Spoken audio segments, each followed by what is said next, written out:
Do you think AJ Preller is in a spot right now where he may feel pressure to win right now because Peter Seidler is not the chairman of the Padres? Pressure to win, maybe deal prospects that he doesn't want to deal to get back some frontline starting pitching here. Because on the free agent market, I mean, Michael Wacha just signed with the Kansas City Royals. Tyler Mahle signed. Jack Flaherty just signed with the Tigers for, I think, $14 million on a one-year deal after having a lesser year than Michael Wacha. Nick Martinez is gone. There's a lot of guys that are coming off the board here. There's still plenty of options, but AJ is going to have to spend in free agency on really any starting pitching, even if the guy's not coming off of the best of his seasons. So do you think a trade here for one of the bigger guys is something that AJ Preller is leaning towards because of the urgency to win here? Yeah, I mean, I guess the way I'd look at it, like I was saying before, I mean, AJ never stops working, regardless of pressure or perceived pressure, if he's, the hot seat, cold seat, whatever it is. I just think that guy never stops working. And then and if you ask, Ben, if the question is, can AJ Preller make a trade? The answer is like, yeah, he could be making one while we're recording this podcast right now. Because the guy just doesn't stop. And like I said, I mean, I think their attitude is, there's an international period coming up in a month. There's another draft coming up in the middle of next year. We'll get more prospects there. And if he sees a deal that he thinks he can make that makes a lot of sense, like, I think they do it. Like, we'll see. Like, Dylan Cease seems like he's going to get traded by the White Sox. And there's, if I believe, 2 years of control, and he's not overly expensive. And, for the Padres, he'd be perfect in the sense that he'd take up starting job. He's a potential frontline starter when he's on. And he's not going to cost an arm and a leg this year. So he'd be a perfect Padres Padres target. And yeah, I mean, I could see AJ making a trade for anybody who's on the market, because I just think that's the way he works. I don't necessarily think, and you weren't asking me this specifically, I can't imagine they'd trade Ethan Salas, but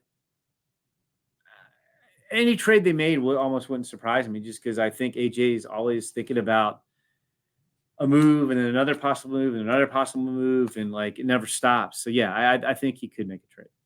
For Dylan Cease, trade for a start. Yeah, for Dylan Cease, let's say, okay, so what would that include then? I think the White Sox would want someone like Jackson Merrill.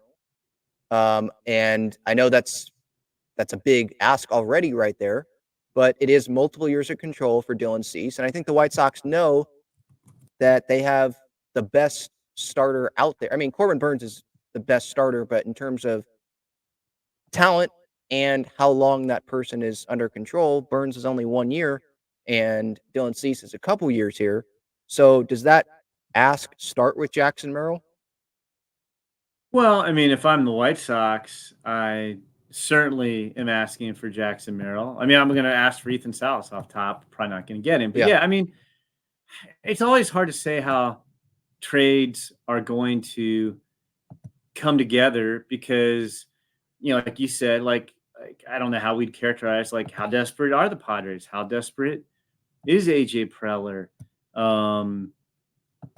Is he desperate enough to give up someone like Dylan Lesko? That feels like that's too much. Well, I was gonna say, like, that seems to one, like, where Dylan, is coming back from the Tommy John surgery, and he came back and pitched last year. Like that. Like, I'll put it this way: if I'm the Padres, that's the bare minimum. Like, I'm getting.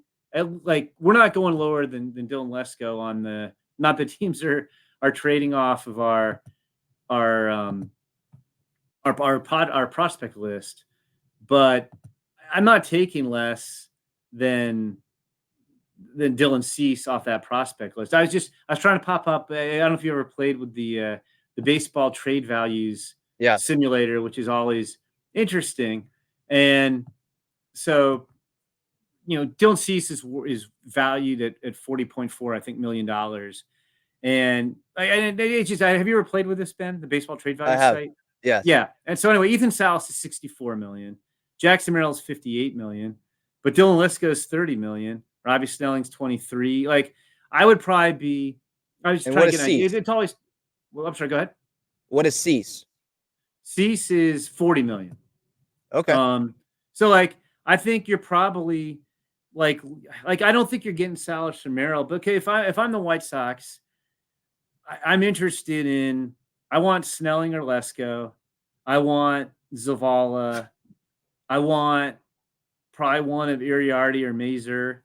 And then I'm probably trying to sneak a bat out of, somebody who's in the, Dylan, like you're probably not getting Dylan Head, who was just first round pick, but like that Brandon Valenzuela, Marcy, Pauly, Nathan Martorella range.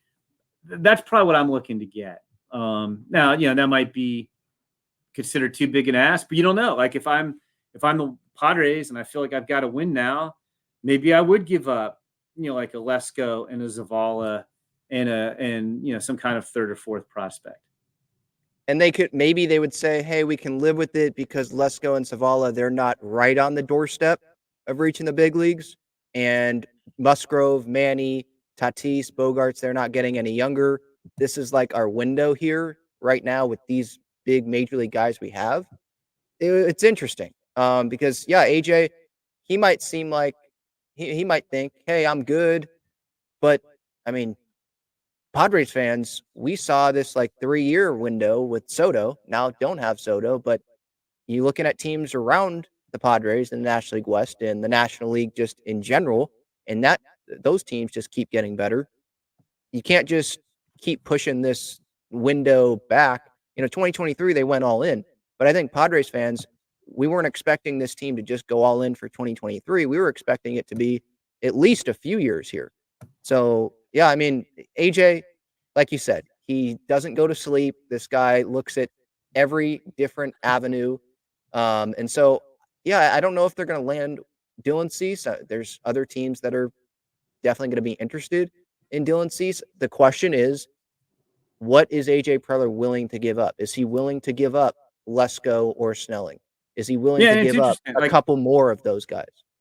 I just ran this through the baseball trade value simulator. I did Lesko, Zavala, Adam Mazer, and Jacob Marcy. And it has that as a slight, like a minor overpay is how they characterize it for Padres. But if the Padres are looking to win and they need pitching and Cease fits what they can do, like high probability it would be accepted if each team's needs are met. So I think that might, I mean, again, we're just playing with baseball trade value site, Yeah. which is fun, but like, I think it's probably, somewhere along those lines. If you're looking to make a trade for Dylan Cease, like I'm not trading Dylan Cease if I'm the White Sox for Samuel Zavala and Jairo Iriarte headlining the package. It's got to be somebody better than that. Right. Yeah, and that's kind of like with the Soto deal with the Yankees. They didn't want to give up King. They didn't want to give up Thorpe, but eventually they had to, knowing, hey, it's Juan Soto. We can get Juan Soto. Let's get Juan Soto. And so the Padres could say that about Dylan Cease.